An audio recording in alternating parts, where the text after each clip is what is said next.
After watching the Knicks' recent games against the Cavaliers and Celtics, it's hard to be optimistic from the Knicks' point of view. This season, they played 5 times against the top 2 teams in the East and lost all 5, often looking like they were out of the fight earlier on. One hopeful angle is that the Knicks haven't been at full strength. Mitchell Robinson still isn't back. Many fans believe that once he returns, he will fix their defense and give them a real shot in the East. It is hard to say if that's actually going to happen, but even if Robinson improves the defense right away, here's 2 things to consider. Who does Robinson replace in the starting lineup? Josh Hart brings his own special skill set, which we will get to soon. How many minutes can he really handle? Coach Thibodeau rarely changes his rotation.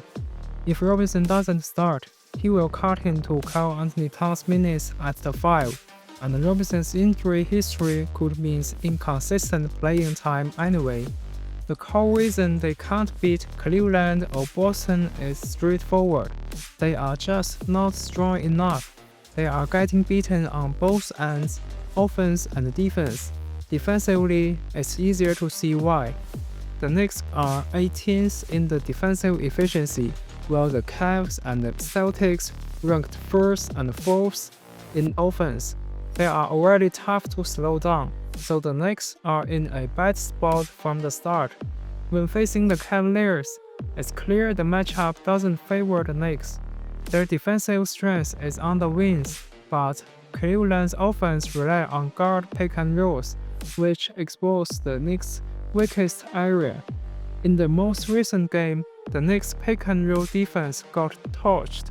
Whether Towns, Achua, or Sims were at center, they all struggled against Cleveland's screens. To cope with missing Anunoby and Josh Hart lately, Thibodeau tried starting Achua as the 5 and moving Towns back to the 4 on defense, but the Cavs' twin towers can both set screens, so Towns couldn't avoid pick-and-roll duty anyway. Even if Robinson returns at the center, Towns will still be targeted. In reality, building a playoff-level defense around Towns at the 5 is almost impossible.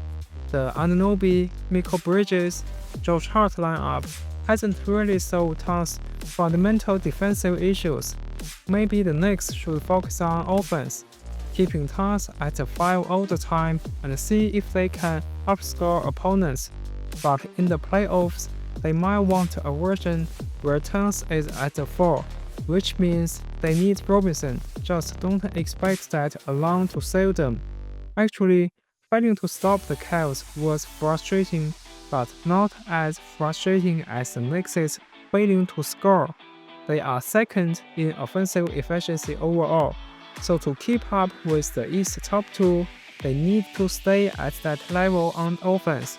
Instead, in all 5 matchups with the Cleveland and Boston, they haven't even hit 110 points. Even factoring in their slow pace, that's rough. Why can't the Knicks score on the Celtics?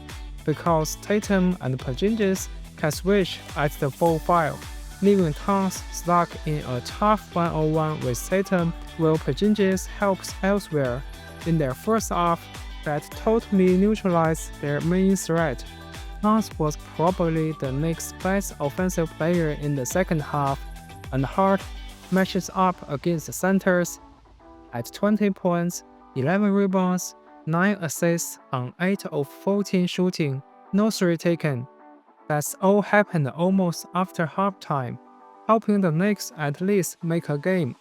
Hart can attack slower bigs off the dribble, pushing the pace in transition, finishing at the rim or setting up teammates, set screens, do hands-off, or even act as a small ball center. As an offensive 5, Hart provided things Robinson can't.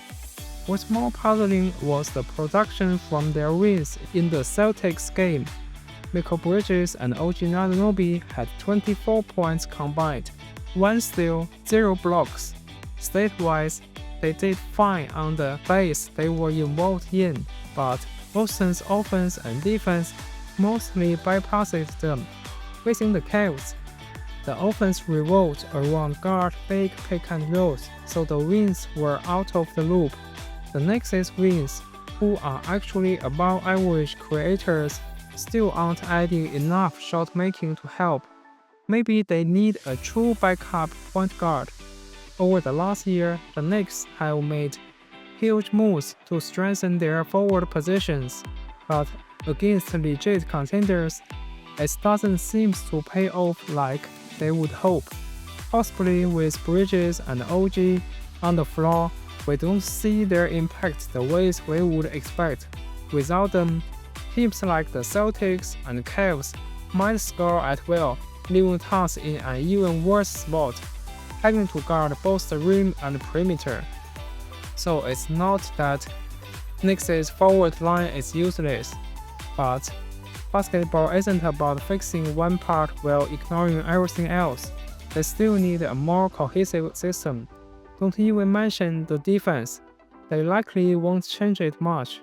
Offensively, if opponents load up on Jalen Brunson and Karl-Anthony Towns, their wins aren't doing enough except spot-up threes. Thanks for watching.